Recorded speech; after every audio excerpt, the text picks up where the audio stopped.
Welcome back to Beauty and the Wise, the podcast where we redefine what it means to age well, inside and out, by creating space for women to understand their bodies, their hormones, and their well-being with clarity and confidence. I'm your host, Kisha Tyrrell, and today we're stepping into a conversation we don't hear often enough: menopause from the male perspective. We talk so much about the physical and emotional changes women experience during perimenopause and menopause, but we rarely explore how these changes impact the people around us, especially the men in our lives. And the truth is, menopause isn't just a woman's journey. It affects families, relationships, communication, connections in meaningful ways. So today, I have invited three men who are not only showing up for their own lives, but showing up for the women around them. They're here to share their experiences, the things that they've learned, the things they didn't know or understand at first, and how they have grown through it all. This episode is all about honesty, vulnerability, and bridging the gap between what women go through and what men perceive, feel, and understand. So let's get into it. Welcome, guys. How you doing? I am good. And full disclosure and a disclaimer, I am not responsible for anything that you guys say today. You have to go home. Yes. Yeah, point taken. But I want you to be honest. So first off, let's introduce yourselves. Let's just tell me who you are and your connection to menopause, whether it's somebody in your household, whether it's somebody who you work with. Let's set the scene here. Fitzy, you want to go first? Sure. Fitzgerald Williams. Everyone knows me as Fitzy. My wife, her and I have been together for the better part of 24 years, 19 years married. And it's been eventful. Trying to find the right word. It's been eventful. So I'm looking forward to this segment, and thank you for inviting me on. No problem. And Craig Tyrrell, full disclosure, Keisha's older brother. I actually have two sisters, two daughters, no brothers, no sons. And so my wife and I will be together 30 years next year. And like Fitzy said, it's definitely been an interesting experience being in this stage. Thank you. Hey, good afternoon, Dr. Peets. All my friends call me Peets. Married 28 years, three girls, one boy. Boy's right there in the middle. Perimenopause and menopause probably came up as a serious conversation around our household probably in the last 18 months. Okay. So I'm really happy to be here and share a little bit of insight about what we've experienced. Thank you. So let's just start right from the beginning. What did we think menopause was before you actually experienced menopause? Like, did we even know that this word existed? Like, what did it mean to us? I knew it as hot flashes. Sure. Like that's all I knew. It's not something that was ever talked about. I just knew it as hot flashes. Sure. Didn't even know what that looked like. Sure. I mean, same with me. I think my whole understanding of menopause was that at the end of the menstrual cycle for women, this new life became menopause. And then, as far as I knew, that lasted for like a year or 2 years maybe. That was how I thought of menopause. I actually didn't know much at all, to be quite honest. Familiar with the word, of course, but did I know anything particular about it? Absolutely not. Outside of the fact that I thought this sort of occurs when you become a grandmother. And that's about it. And since which it's been quite a journey. So we know that there's this phase, perimenopause, before menopause, and then there's obviously postmenopause, and these can range for a number of years. Yes. And we see all of these symptoms that happen. So can you talk to me about what were these first symptoms that you noticed? Where was the change? What did it look like in your household? So for me, it was actually masked a little bit. So at our age, of course, life is really, really busy. You know, you're either got kids in college or they're just getting out of college, moving into early adulthood, or perhaps maybe if you're like me, my youngest is 16. So you're dealing with all of those issues in that realm, you know, mortgage, tuition, you know, life is difficult, you know, and there's a bit of a grind. And when perimenopause came around, the mood swings and the irritability and the things of that nature really just thought it was part of, like, you know, the regular stressors of Sure. of being married and, you know, and parenting, until the symptoms actually became, you know, quite significant. And you know, I guess we can get into some of that, but I don't want to preempt, you know, some of the other stuff. But in the beginning, I had no idea, and to be quite honest, I don't think my wife had any idea. You know, she's, how old is she? I can't remember. This is embarrassing being filmed. About to quit while you're ahead. 40 something. No, she's 52. 52. 52. And so, as I mentioned earlier, I thought menopause happened like when you become a grandmother. We're not grandparents yet, so Yeah. I thought I had like another decade, and apparently not. Okay. Yeah. Symptoms? Well, my wife's 53. And I think for me, like I said, I have older daughters. And so I think they started to notice some changes in the way that my wife was kind of reacting to stuff that I guess I wasn't really noticing. I just putting it off to the stresses that we were dealing with on our regular life. And, you know, I started to listen and was like, you know what? She is acting a little bit more different, you know? And so, you know, we started to talk about it, and she was explaining to me that this is what she was going through. And I was like, oh, okay, cool. So yeah, that's how I was made aware. Well, I'm gonna just keep it real. I didn't even know perimenopause existed. I didn't even know what perimenopause was. I only knew the word menopause. And so I'm learning something as well. However, to be quite honest, you know, I don't even think my wife knew that she was going through perimenopause. I did notice changes, but again, you know, it's life. So I didn't put two and two together. So for me, yeah, we'll get into all of that later. But I'm not giving my wife's age. I'm staying married.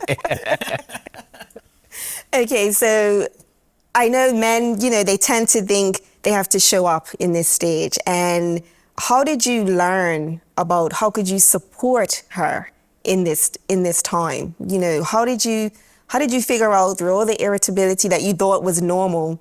When did it kind of switch that, oh my gosh, I need to actually figure out that I need to start supporting her?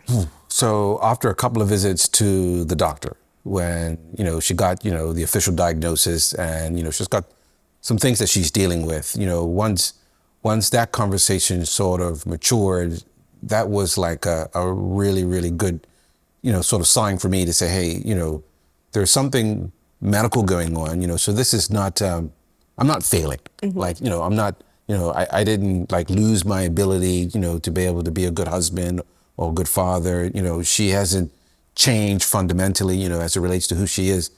Something's going on medically and chemistry wise that's really affecting her ability to regulate her mood.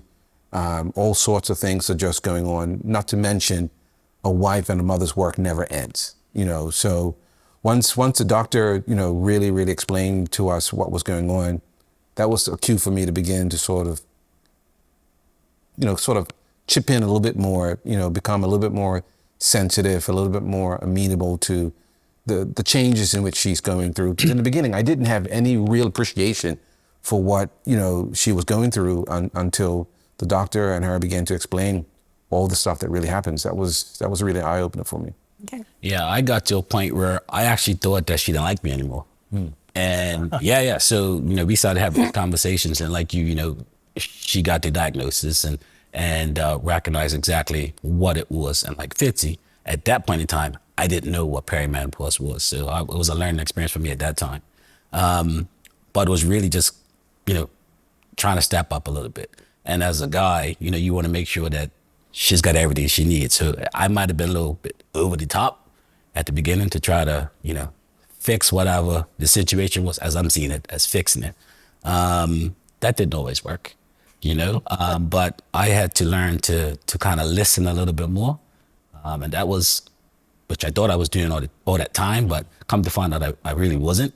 And so I think I've gotten a lot better at that. Yeah, so that was what happened with me. Yeah, that sounds about right. In terms of showing up, I actually pride myself on always showing up. not just for, my wife, but also for my family as well, including our 2 sons. And so this was a bit different though. Showing up wasn't the same as how I would ordinarily show up. And so I had to listen a lot more to Craig's point, and not try to fix things. Because that was one of the first things that I'd always want to do, try to fix things for my own personal reasons, right? Sure. But part of that was a matter of just kind of sitting back and I guess understanding that she was going through changes and having conversations around that and just kind of exercise some more compassion and understanding and also patience. And just let her know that, listen, I'm here for you, like any way that I can help and support, but also taking initiative. Yes. Lighten her load and take Yes. initiative. That was something that worked out for me. So yeah. Okay. So you recognize, or it's been identified that this is the phase that she's in. So I want you to think back before you all got the diagnosis and, you felt helpless or confused.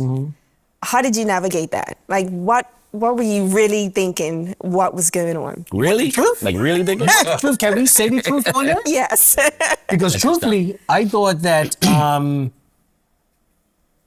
at first I thought it was me. I thought I was doing something wrong. I was feeling as if it was my fault, and nothing that I did was actually right. And I knew that she loved me, but to Craig's point, it felt as if she was kind of falling out of love. I'm like I'm doing everything, I'm checking off all the boxes. Sure. What am I doing wrong? Sure.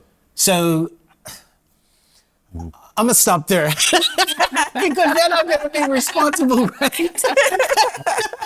But honestly, I for myself, rejection felt like, I was doing something wrong. Whenever I couldn't kind of get my own way, for lack of a better word, Sure.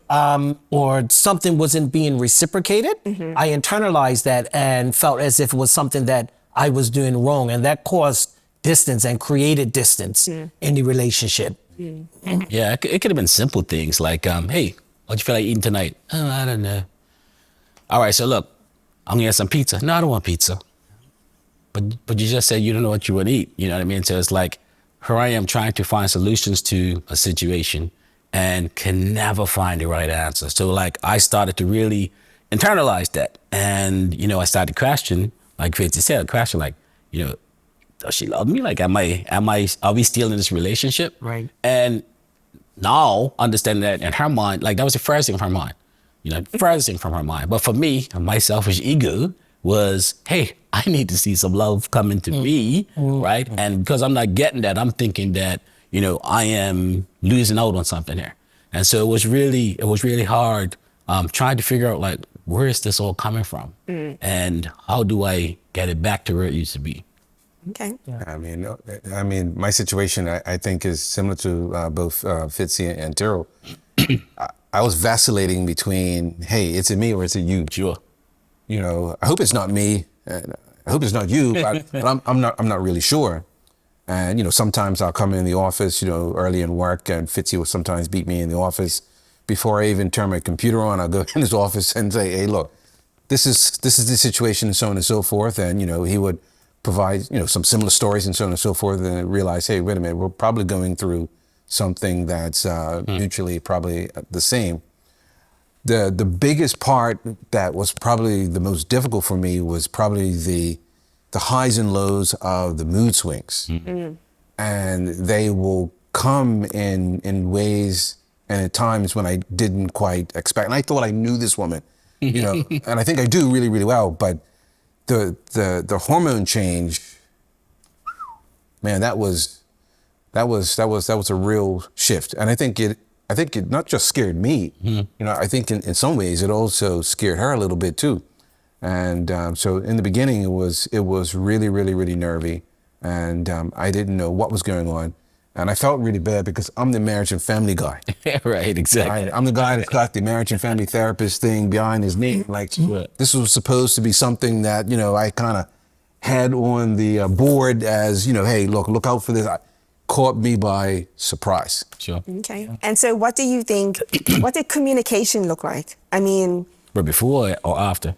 both before and after. What did it look like? I had to be really careful sometimes. Extremely. Extremely. I didn't know which person I was going to get. Yeah. And sometimes it would be like night and day. I remember one time, I was like, you know what? It's been a long week. You know, I'm going to get home early. I'm going to clean up the kitchen. Seriously. Sorry. I'm going to clean up the kitchen. I'm going to feed dogs. Sure. You know, I'm going to turn the Bluetooth on in the kitchen so when she comes in from work, you know, the music is playing. Bang. You know, we got some food sizzling on the stove. You know, the lights are down low. The house is nice and quiet. She called on the way home.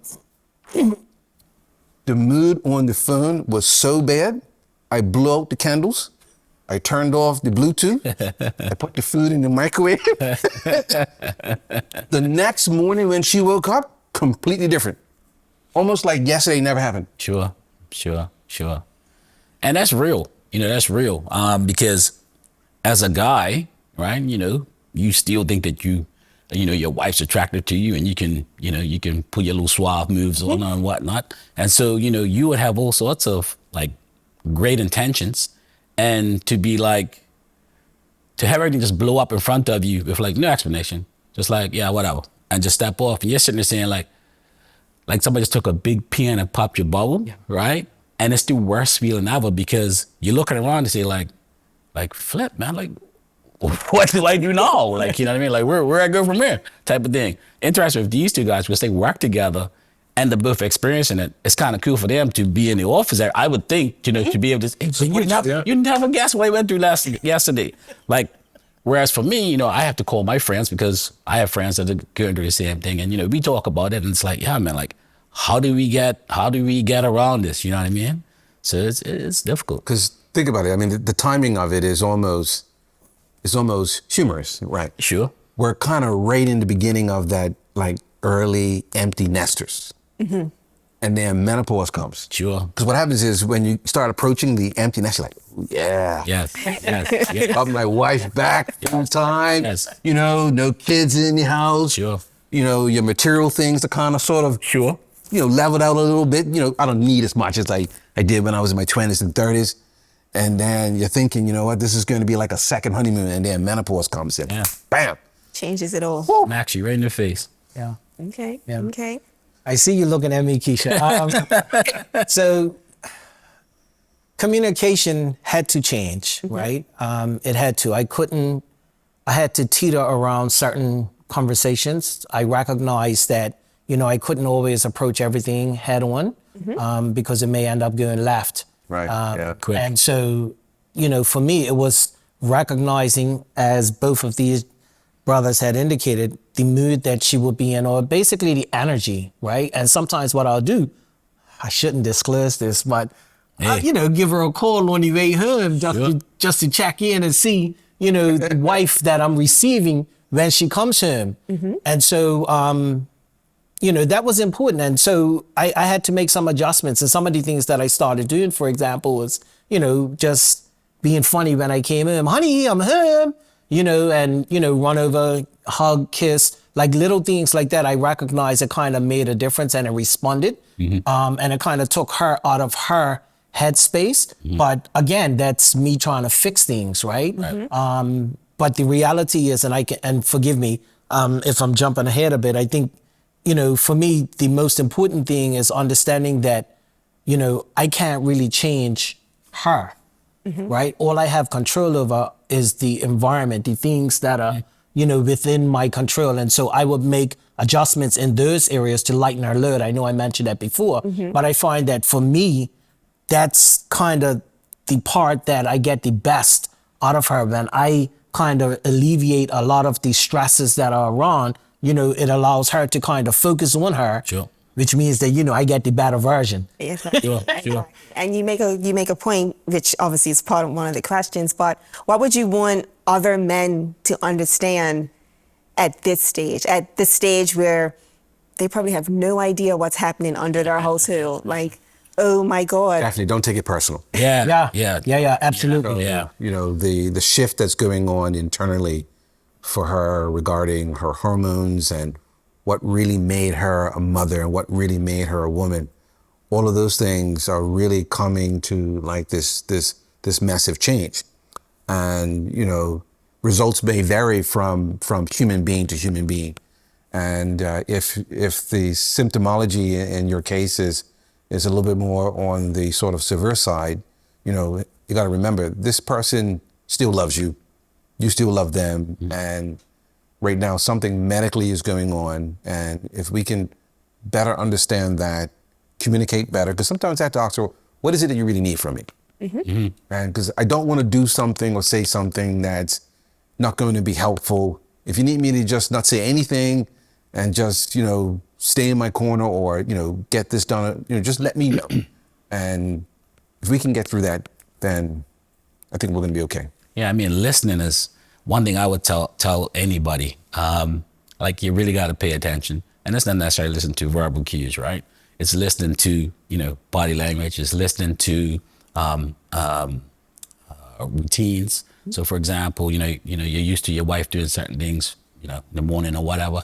If you see something slightly off, you know, sometimes you ask a question, and, you know, you might get a sharp answer that you weren't expecting, and you can kind of gauge that, you know, today might be the day that, you know, we're gonna tread a little lightly, but it's not me. And so I would always encourage anybody that's good, like from sitting in my seat, any guy that's going through that this wild thing. I'm gonna call it wild thing because like it has no real like kind of end. It has no real. It's not like a. We're into sports, right? Football's 90 minutes. Yeah, football's 90 minutes, right? This game is going to overtime and going to another overtime and to another overtime and to penalties. And so for us, it's like, man, when is this game gonna be over? You know? But at the end of the day, we gotta recognize that gotta support your team. You gotta support your team regardless of the outcome. Yeah. And so, you know, that's how I have to keep looking at it. I have to keep it that sports analogy. That's real talk. So a few things. Let me start by saying that, you know, I think that we're all being quite generous and nice here on this, you know, discussion. Yeah. we're being very nice and respectful as well. Sure. But the truth is that many times I ask myself, like, what is this? Like, I didn't sign up for this. Like, this is not the person that I came into this with. And that's the God's honest truth. And so, you know, what I recognized is that I had to spend a lot of time learning for myself about it, because the truth is she didn't really understand what she was going through, right? And so I couldn't rely on her to help me to understand. And, you know, she had brain fog. And so, you know, sometimes I'll be asking certain questions and, you know, it just did not work out, as Craig was saying. I didn't get the response that I was looking for. And so, you know, there's social media now. We live in the age of social media, and I'm not suggesting that all of it is factual, but, you know, I started reading, I started looking at things. I looked at you a lot, which helped tremendously. I'm not just saying that. It is the truth, and it increased my overall level of understanding. I understand that certain guys, I'm not going to go to those lengths, but the reality is that if this is the woman that I chose to be with, then that's what I'm going to do to ensure that, you know, things work out. Some guys might decide that, you know, this is not for them and they're going to walk away from it. And that's on them. There's no judgment in that, right? But for me, this is my person and this is the person that I chose. And so I was willing and prepared, or am willing and prepared to do whatever's necessary to ensure that we make it to the next chapter. Because one of the things is, or the last thing I'll say, I'm sorry guys, is that I never knew how long this would go on for. There was never a timeline that was given. And so, you know, I didn't expect it 5 years, 6 years. I didn't expect all of that. So I'm still learning as I go. Yeah, me too. I mean, most of us, if we're married, if we're honest, you know, our wives probably do more than we do. Definitely my wife. From this point of view, my wife is a wife, she's a teacher, she's a social worker, she's a nurse. Like, she takes care of like so many things. Over the course of 28 years of marriage, she probably knows my medical record and the medical record of all the children probably better than anyone outside of the doctor. You ask me any questions about any of those things, I'm going to defer to her. Sure. When she went to the doctor, I didn't really pay attention until this time. Sure. Sure. Until this time. Okay. So I'm actually involved in that conversation. So when she comes back from the doctor's office and, she's got her, reports or whatever, and we're having a conversation about it. I never had to do that before. And so that's been a bit of a learning curve for me, is that I've probably taken a lot of things for granted for such a long time. And, just because that's how things sort of worked for us until this happened. And your feelings are normal because statistically speaking, divorce, separation, that happens in this age group. Sure. And Great divorce, yeah. exactly because of these reasons, because you think you have to fix things or you're trying to show up, or egos on both sides. Like it happens. So thinking about your mental and emotional health, and Craig, you made a point earlier how you made a comment in regards to, Fitzy and Peets, they have each other. They go to work. I'm sure they have other friends as well. But do you guys talk? Like, do guys talk about this stuff? Like, really? Are we just talking about football, or are we talking about how crazy my wife is when I don't know. I don't think most guys are, I don't think most guys are talking about it, but if they are talking about it, I don't think they know what they're talking about.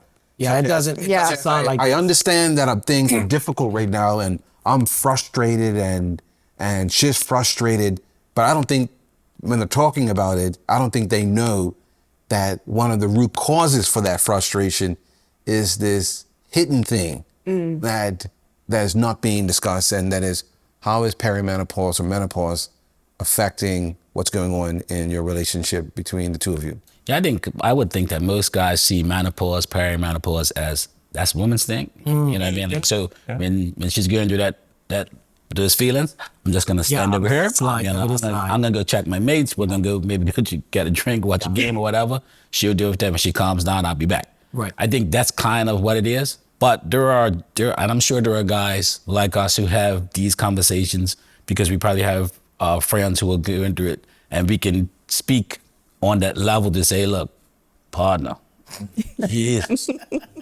look, you're not gonna believe, you know what I mean? So what happens is, if guys are being real, because most guys are real friendships, can have those conversations. I mean, this is a forum that, when you first invited me, I was like, Marcy, like, I don't know if I could go and have that conversation. And I was like, you know what? Yeah, I mean, this is pretty important. Like, this is pretty important. So I think that, I would encourage, I'm sure these guys would encourage any guy, like, of course, talk to your mate. Yes. Because you will be surprised that we're all going to do the same thing. And it's how do we support each other, you know what I mean? So that we can all stay in our relationships. Yeah. And we can all, so that, the couples can all come out of this on the right side. How do we normalize it? Yeah, how do we normalize it? Like naming it, right? Like we didn't call it menopause. Yes. We didn't call it perimenopause, right?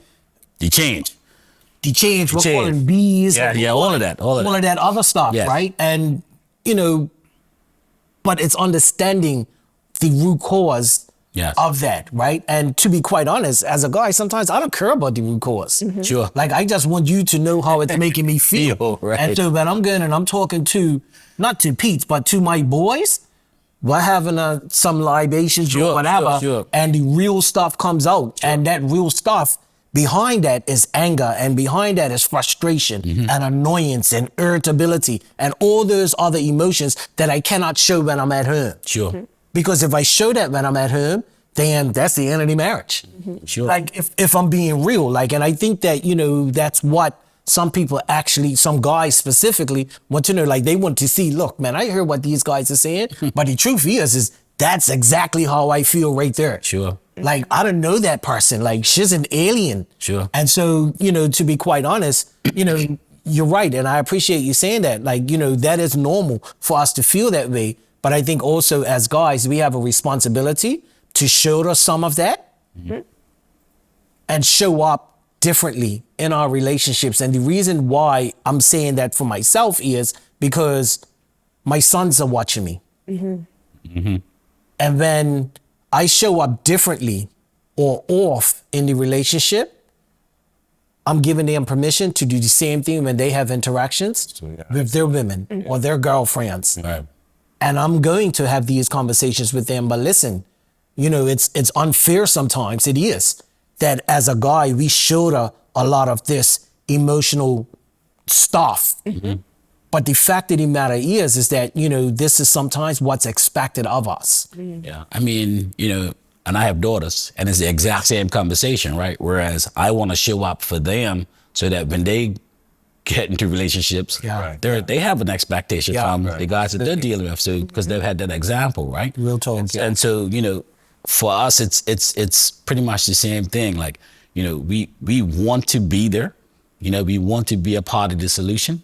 But in reality, you know, there are days when we are pissed. Yeah. You know, like we are pissed. And it's mostly because we can't help.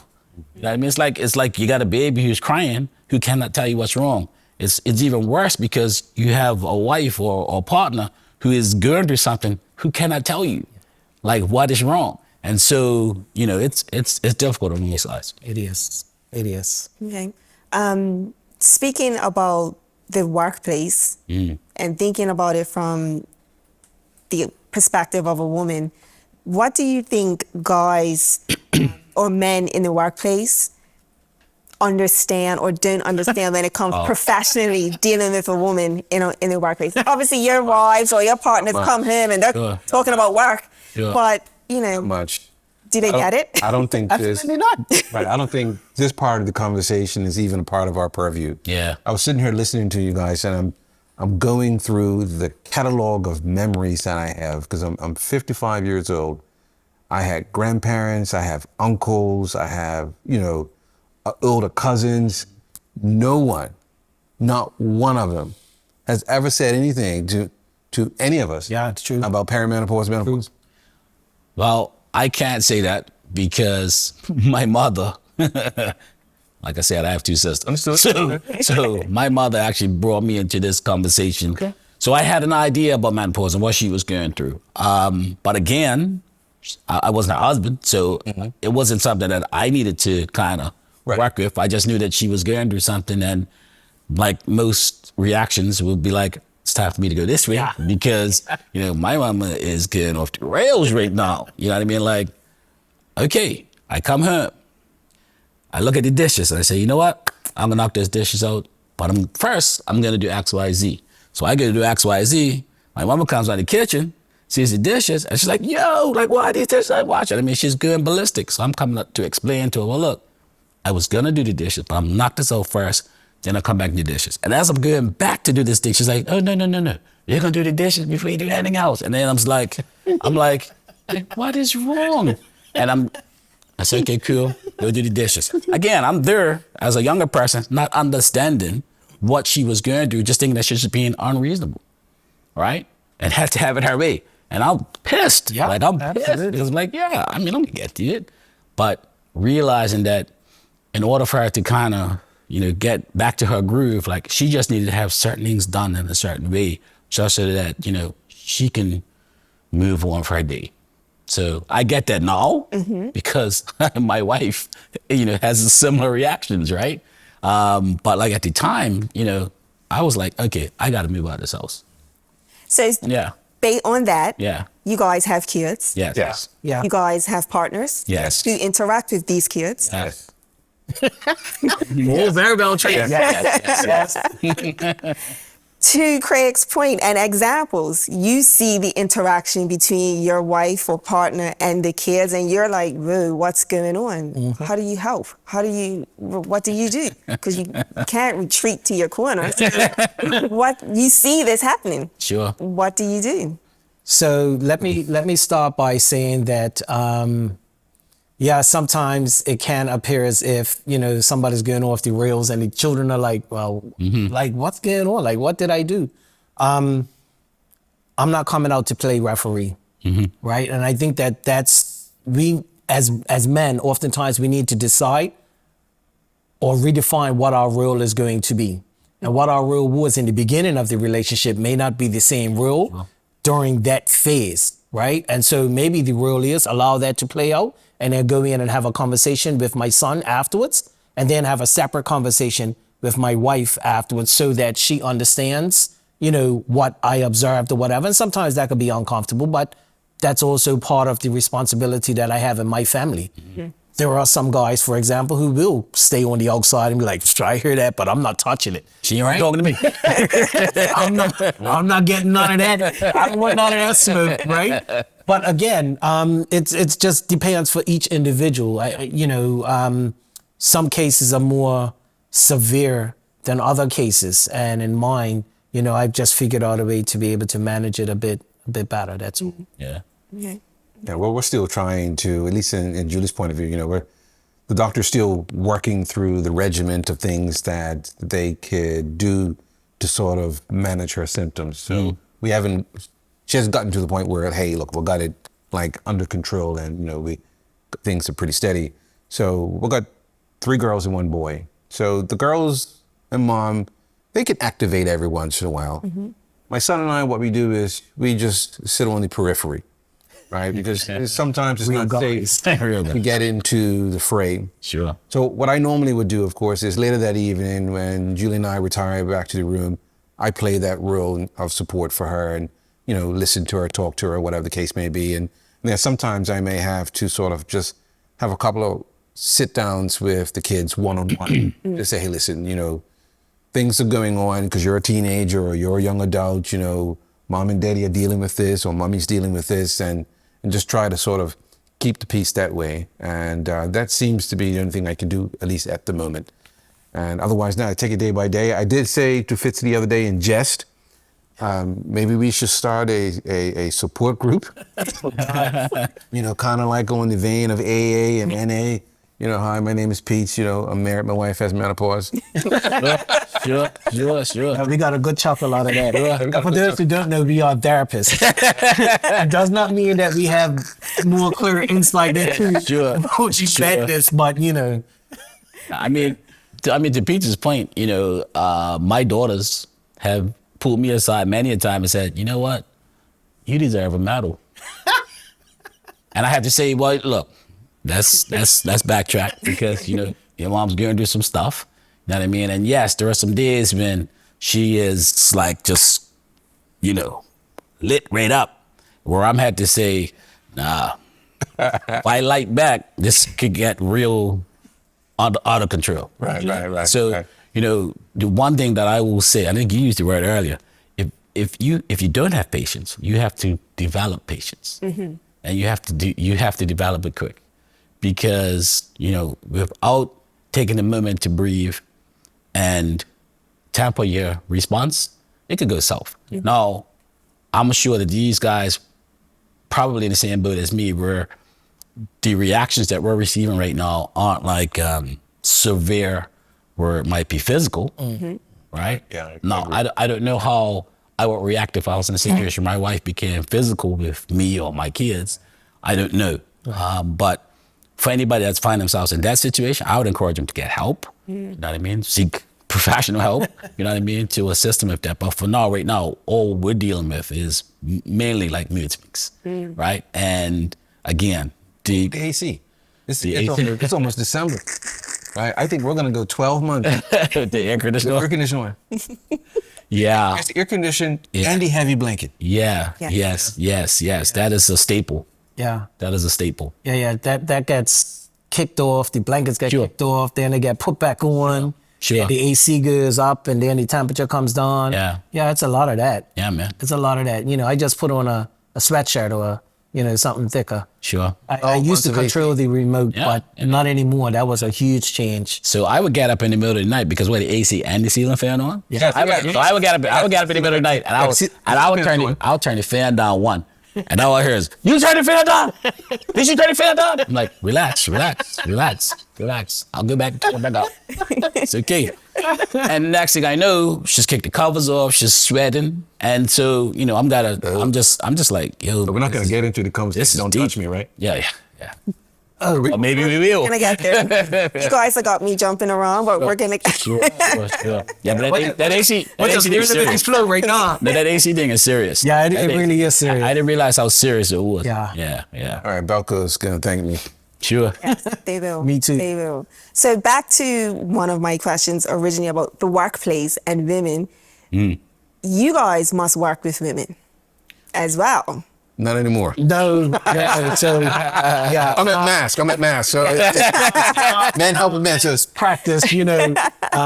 But yeah, I can definitely speak about when I used to work with women. As a matter of fact, I worked at Child and Family Services. I worked at Financial Assistance, which are offices that have predominantly women in them. Yeah. And I'm gonna tell you, it was brutal. It was brutal from the standpoint that, you know, at the time I didn't really understand what was going on. But I can definitely say that there weren't enough adjustments and provisions that were made, or that at that time were not made in the office environment. Certain adjustments that can be done to make women feel more comfortable. Like you know, you walk in and you can just feel the tension in the room, and I'm like, I do not want to be here. It was like very uncomfortable. And then sometimes they can go at one another. And it can feel very uncomfortable as a man, right? And I'm like, yeah, so it's difficult. I think, you know, I can't really speak on it specifically, but I mean, I don't know how women support one another, you know, because it just seemed as if they were at one another sometimes. So again, as a man, you know, to your point, Craig, you know, I just want to kind of get out of there, you know, because I didn't want to get caught up in it, but it can feel very uncomfortable. Yeah, my current position, I don't have a lot of it. But when I was working at the post office, I was the operations manager at the post office. So I had a wide range of women, young to older, from St. David's to Somerset. And every day I would, in my mind, say, it's got to be that time. It's got to be that time for somebody who I'm talking to. And so, because I dealt with a lot of women, right? And it was tough. But to your point, like, they used to fight with each other, right? And in retrospect, looking now, I can say, I know for a fact that some of these women were going to either perimenopause or menopause. Because in a general sense of talking to some of these people, like, nicest women, right? Yes. But like on the right moment, ooh-wee. Yeah, man. Somebody else shows up. Yeah, somebody else definitely shows up. Like, I'm having a meeting with somebody, and you know, the things you just said to me, like, I should really fire you. But it's like, that's I've never experienced that from you. And then again, a week later, we're talking, and it's a completely different environment. But to Fitz's point, it's like, at that time, I knew nothing, nothing. So I would have never been able to support these ladies, like, ever. And so, yeah, conversations like what we're having right now, I think need to be normalized, right? So that younger people, you know, that on the radar. So, yeah. Okay. So let's go back into the household. Okay. What I got. And we're talking about, again, connections. Obviously, intimacy is part of that. And the intimacy looks different for everybody. Sure. Throw menopause and perimenopause into the mix. I mean, egos as well. Sure. How do you feel? I mean, how did you feel? Confused? Confused, because that empty nest thing is something I was looking forward to. Yeah. You know, because it brings a level of freedom and spontaneity. Sure. Right. But what happens, that took me a little bit by surprise. Men, by and large, generally were very visual and physical. Tactile, yes. So when I would see her wearing something or not wearing something, I thought that was a cue. Got it. Okay. Yes. Okay. Yeah. And no arguments from here. right. None. Absolutely none. So the same thing 5 years ago, it's like I'm seeing it right now, like it's so no change. The only change is it's perimenopause. Okay. You reach out and the opposite reaction. Sure. Yeah. Sure. And then you're sitting there thinking, wait a minute, I could see it, but I can't touch it. Sure. There's something wrong with this. Yeah. Sure. And in the beginning, we didn't make the connection between, what we just experienced and how perhaps perimenopause and all the hormonal changes are going on inside of her. Right? I'm still a guy. Yep. Right? And you're still a beautiful woman, and I'm still madly in love with you, and I don't understand. And I'm confused. Sure. You want to jump in? Both took it, right? Because this is I think every guy that's going through this will be able to tell you a million stories, right? And so just before when it was happening, before you could realize that was happening, in your mind, you're still that guy, Yeah. right? And so minute my wife gets out of the shower, I'm Sure. I'm like, hey, what's happening? You know what I'm saying? So that has never changed, right? But what has changed is the reaction I got back. And so I'm questioning like myself, like, am I still, does she still find me attractive? Yeah. And that's the beginning. So now we're the point we're at, because we have communicated, this is what's going on. This is why things are happening, rah, rah, rah. I've been to her doctor's visits, we've had the conversation with the doctors. And so now we can have that conversation. So like, when we're home and there's times come up, we talk, and I'm like, so what? Is it happening? Is it wrong? And sometimes you got to be direct, like, you know what I mean? I'm not gonna beat around the bush, like, tell me now before I spend $20 on drinks. Like, is this gonna happen, or is it not gonna happen? That's Right? And so, but we got to the point where, and I guess I'm gonna try not to be personal, but get personal. But like, it just didn't feel the same, right? And that's when you start talking about what's happening inside. And so I started ask questions about myself. So we would talk about it, and then hey, they got products like gels and stuff. Now once we introduced that, it was like, yo, this is what I'm talking about. Like, we and again, it only come from communication, because at first we weren't talking, and so I'm sitting off saying, like I can't be going on the rest of my life like this. This is horrible. I'm too young for this. Yeah, like this is crazy. You know what I mean? And so, when we got to start having the conversation and communicating about, why things weren't the same and what we could do. And now we've gotten to a point where it's like, it's enjoyable again. You know what I mean? And I think she appreciates that, I think, more than I do, because it got to a point where I think she thought I was kind of blaming her for why things weren't like they used to be. And in the back of my mind, I was, right?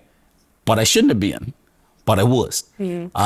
So we're at that point now where the empty nest thing is, when you come out in the tow, I'm like, that's my first reaction. That's my first reaction, because I still love her. Yeah. And I'm still physically attractive. Yeah. So what I'm trying to do is, I think each of us have experiences, right? And I just want to give a different experience for the viewer. I love my wife. Always have, always been physically attracted to her, bar none. That said, however, situations when you get there and you want a cup or you want to cuddle, and it's not a easy move away, it's a smack away. So now I'm not afraid of myself. I guess nothing's happening tonight, right? And so, but there are other times where, being a man, I'm trying to ensure that, I get mine, right? Being real. Sure. So let's talk about scheduling then. I'm all right with that. I'll schedule. Sure. You guys laugh. I know you guys have done the scheduling too. Sure. So let's schedule some time. Well, schedule the time, and then the alien shows up at the time when you scheduled, and then it's off again. Yeah. And I'm like, man, this alien's getting on my nerves, because this alien keeps hijacking my wife, and you know what I mean when I'm saying the alien, right? Sure. I know. So, again, it's trying to not internalize it. And so what happens is that, I'm like, okay, well, something's wrong with me. And it impacts the relationship. But what I had to look at is what I was really looking for is connection. Yeah.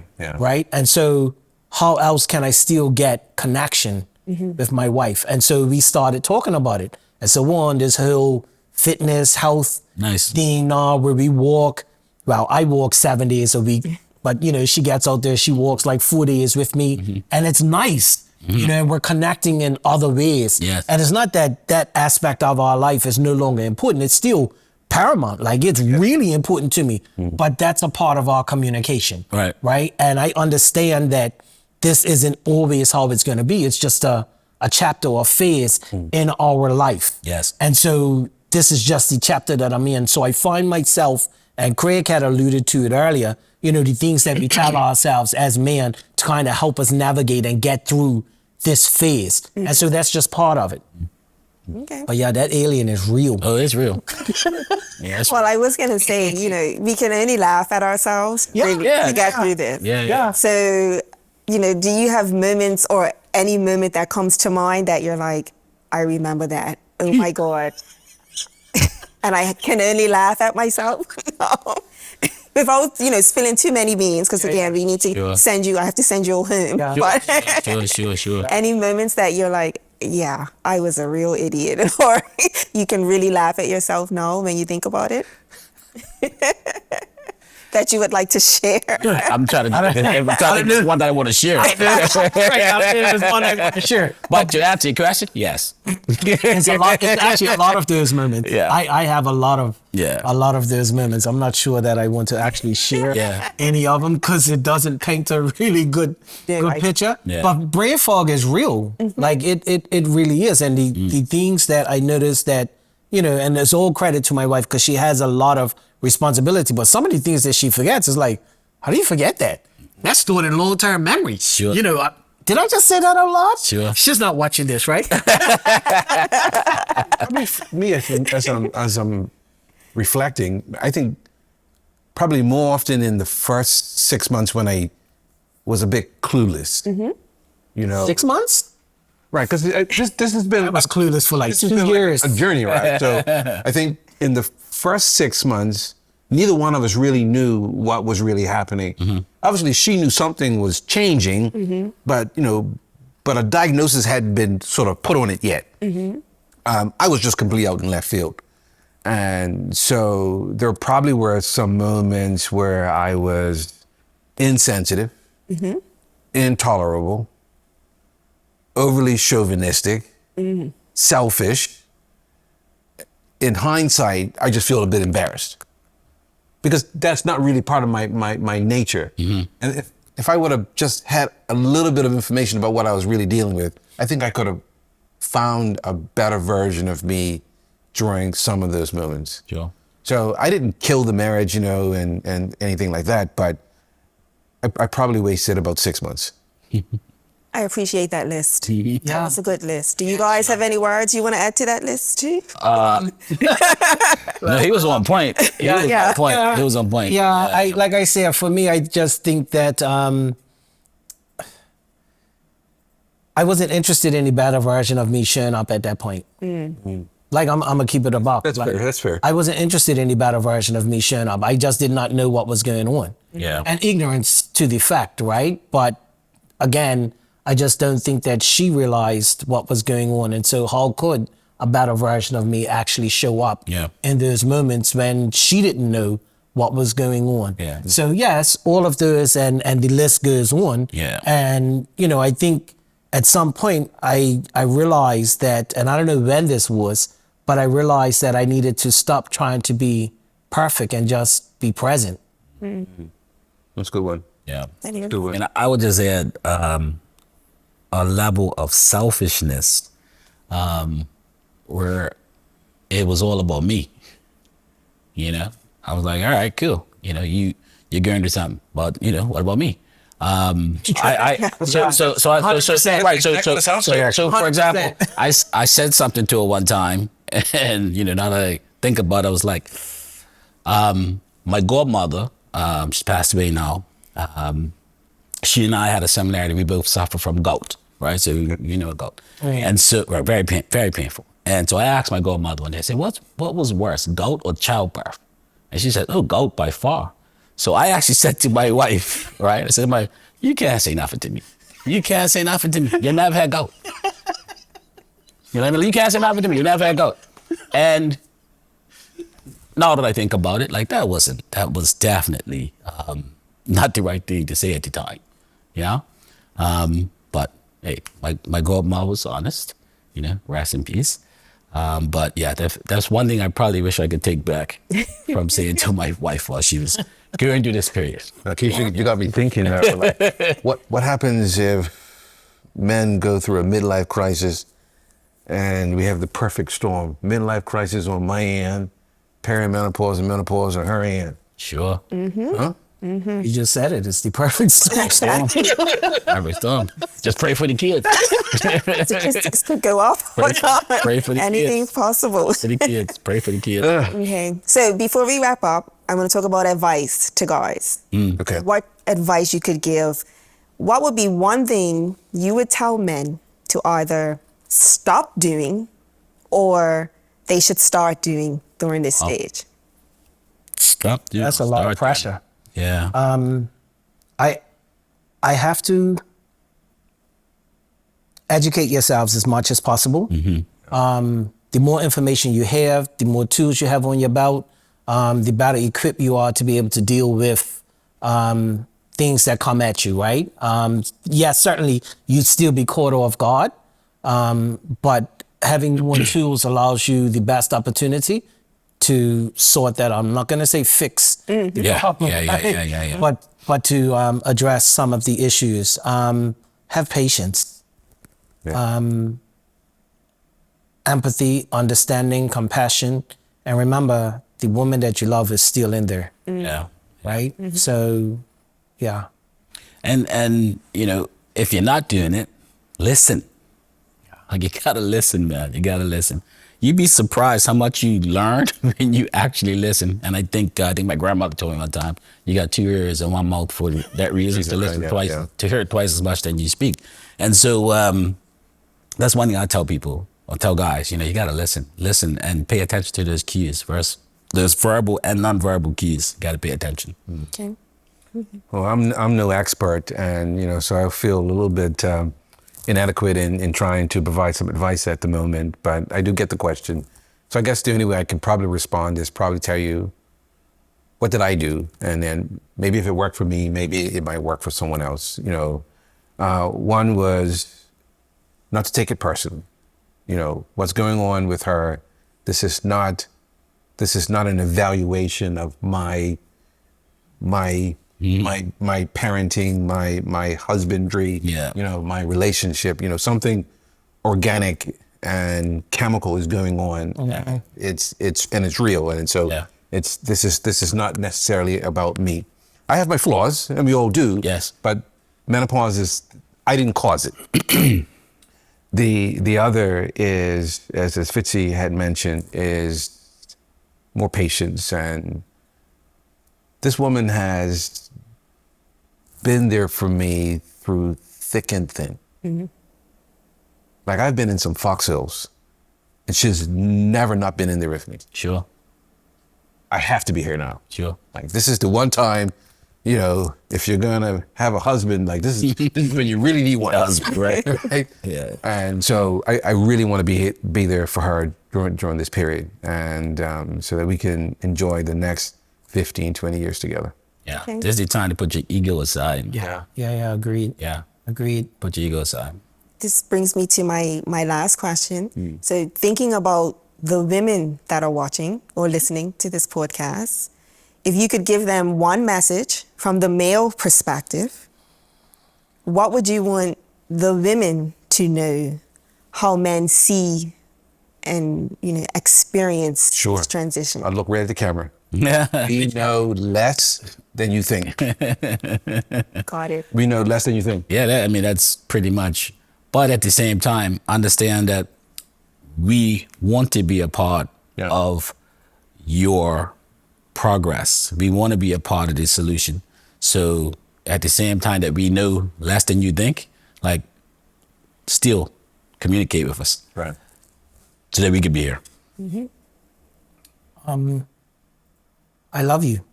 Sure. Good one. That will never change. Yeah, I love true. you. And I'm not always going to get it right. And I just want you to know that when I do get frustrated or when I do get annoyed or irritated, it's because I'm still learning. And it's a work in progress. I am a work in progress, but I think, if we stick to it together, we can get to the next phase or the next chapter. But I'll keep trying to show up. Thank you. Bang. Thank you, guys. Yeah. I appreciate you being open and vulnerable, and I appreciate this a lot. Thank you for having this session, because I think that there will be a lot of guys, I hope that there will be a lot of guys that watch this and, take something from this and realize that they're not alone. Yeah, for real. For real. Yeah. We appreciate you. I thank you. Yeah. Thank you for doing this. To the men listening, I hope this conversation gives you permission to be more curious, more compassionate, and more involved in the journey the women in your life are navigating. You don't have to have all the answers. Just be present, patient, and willing to learn makes a tremendous difference. And to the women listening, remember that the people around you are learning too. This hormonal change can feel isolating, and the conversations like this remind us that we don't have to go through midlife alone. If you enjoyed today's episode, don't forget to like, share, and subscribe on YouTube, or tune in to Channel 82 and follow us on social media. And if you're looking for support on your own hormonal journey, you can connect with me through Nzuri Wellness for coaching and resources. Thank you again for our guests, and thank you for joining us on this powerful dialogue. Until next time, take care of your body, protect your peace and your spirit.